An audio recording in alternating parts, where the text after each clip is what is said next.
Hello YouTube! Today on the Naughty Librarian, I'm bringing you a mini Smutty book haul. I have collected some new Smutty delights and I want to share them with everybody. It's not a huge book haul, it's just like a few Smutty delights, but I feel like I should share with the class, so strap in, let's go! First things first, let's start strong. I have Emerald Ablaze by Ilona Andrews. Yes, I had this book pre-ordered for like almost a year. Oh my goodness gracious, I'm so happy. It's finally here. It's finally in my hands. I finally got it. Yes. This is the latest book in the new story arc of the Hidden Legacy series by Ilona Andrews. I love Ilona Andrews. It should become as no surprise. I'm full force into these authors. It's a husband-wife team, so it's two people. And oh man, it's like some of the best urban fantasy out there, frankly. They're killing it here. This is continuing Catalina's story. Like the first three books, the first trilogy is Nevada's story. This is a different Baylor sister, Catalina. This is her story arc. This is book 2. And it's an ongoing series, but the general gist of this world is that there's these magical dynasties, like houses, like House Baylor is like in charge of this type of magic. And you know, that it's a whole different world because now like the criminals are literally people with fire magic and shit. So it's a different type of vibe.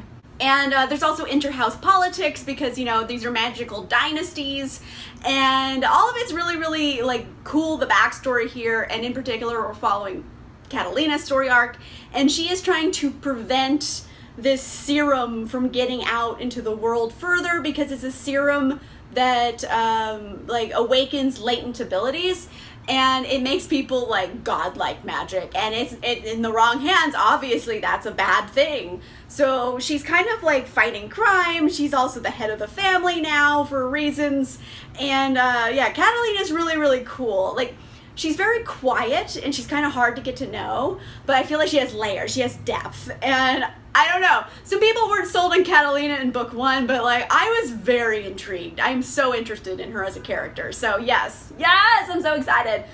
Book 2. I'm just gonna hold it. I love it so much. And then I got this big group of books from Avon because they did an Instagram like giveaway, and I won a giveaway. I never win giveaways, and I won one, so I got all these books and I'm very excited.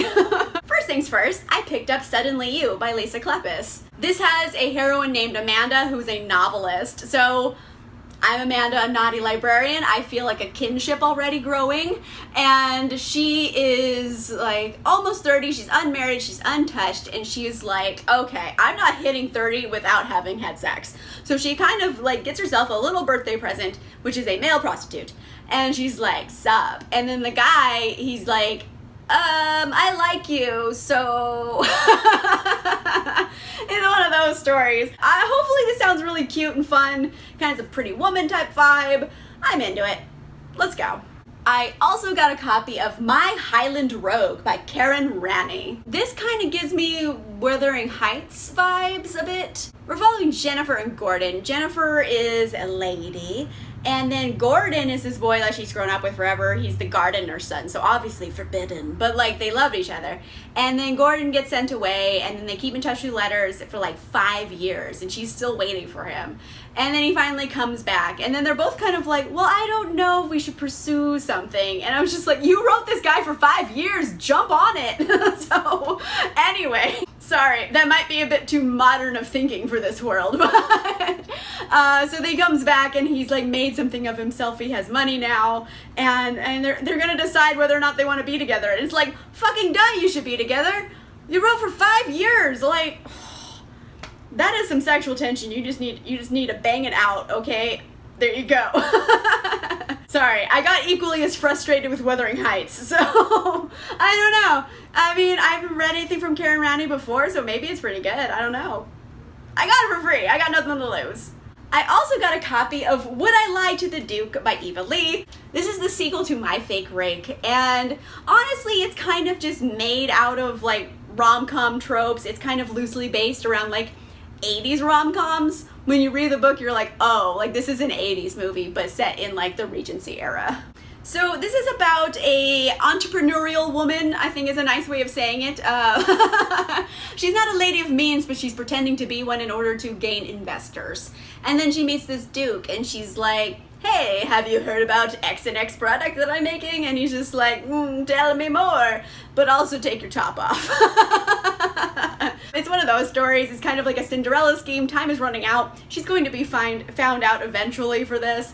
And I'm assuming, there will be consequences for that. But, not really dire, because they're going to end up together. Let's be real. We all know that.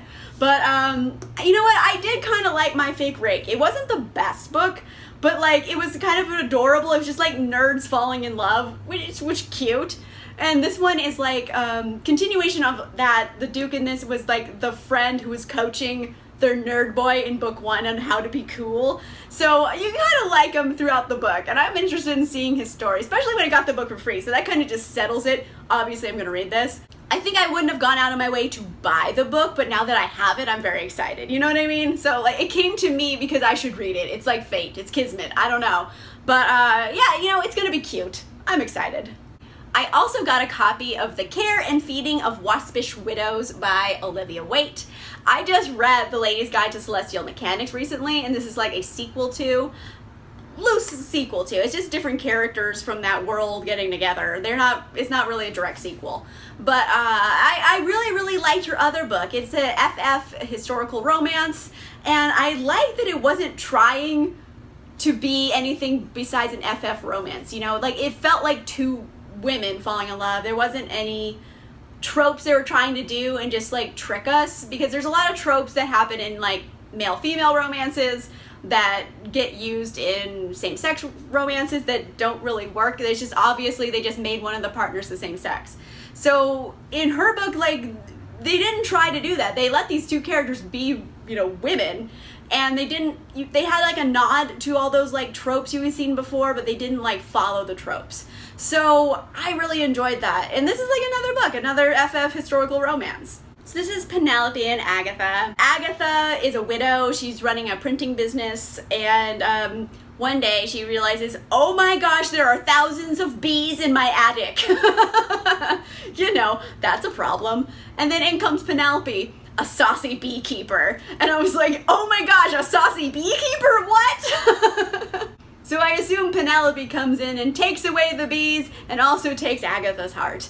And I've heard some reviews, that I have some friends who've read this already, they had the arc, that it's kind of a slow burn romance. Also, these characters are older. They're not young women. They're I think middle-aged. So it's definitely a different romantic lead than we're used to. And you know what? I really did like the other book. So I'm fascinated with this. The slow burn aspect makes me a little cautious, just because if it's too slow of a burn, I get bored.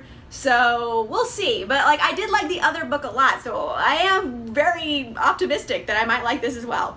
Last up, I got this trilogy from Leanna at the Leanna's Library. This is the Foxhole Court trilogy. And it's just ridiculous drama a la Riverdale type stuff. And then Leanna just gave me the whole series. She's like, yeah, I read them. Do you want them? And I'm like, okay. And I have the books now. You know what?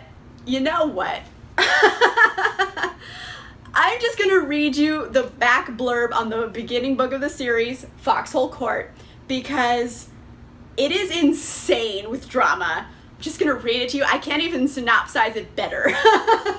Neil Jostin is the newest addition to the Palmetto State University's Exie team. I don't know what Exie is, but it's some type of team. He's short, he's fast, and he's a ton of potential. And he's the runaway son of the murderous crime lord known as the Butcher. Signing a contract with the PSU Foxes is the last thing a guy like Neil should do. The team is high profile, and he doesn't need sports crews broadcasting pictures of his face around the nation. His lies will hold up only so long under this kind of scrutiny, and the truth will get him killed. But Neil's not the only one with secrets on the team. One of Neil's new teammates is a friend from his old life, and Neil can't walk away from him a second time. Neil has survived the last 8 years by running. Maybe he's finally found someone and something worth fighting for. Oh, this is an MM romance? I didn't know. I've only just heard. So that definitely like adds more intrigue. I didn't know this was an MM romance. I think it's an MM romance, I'm assuming. Right? I don't know. I mean, I'm assuming that college teens are still gendered, so we'll find out. But I think it's an MM romance, and like, that is drama. He's like, oh, my dad is a murderous criminal known as the Butcher. I'm gonna go play college sports. It's ridiculous, and I kind of love it. So I have the first book of the series, Foxhole Court. Then I have The Raven King and The Kingsmen. So I have the whole series. I'm pretty excited about it. This is gonna be good. Oh man. Oh man. Oh, I'm so okay. It's definitely an MM romance. I'm seeing like in the back that there's like other dudes. So yeah, I'm excited. Yay. Oh, thank you, Leanna. I didn't know anything about the books besides you said they were drama a la Riverdale level. So I was like, okay, now I see. Now I've learned. Yes. Okay, so those are just like a few smutty delights I've picked up recently. I kind of lucked into all of these books. I only bought one of them. It kind of worked out great. So let me know in the comments down below, have you read any of these books? If so, which ones did you like? Which ones did you not like? Or are you super pumped about any of the books in this? Let me know in the comments down below. If you like this video, make sure you give it a like. And if you want to see more videos, make sure you subscribe. And I'll see you guys soon. Bye!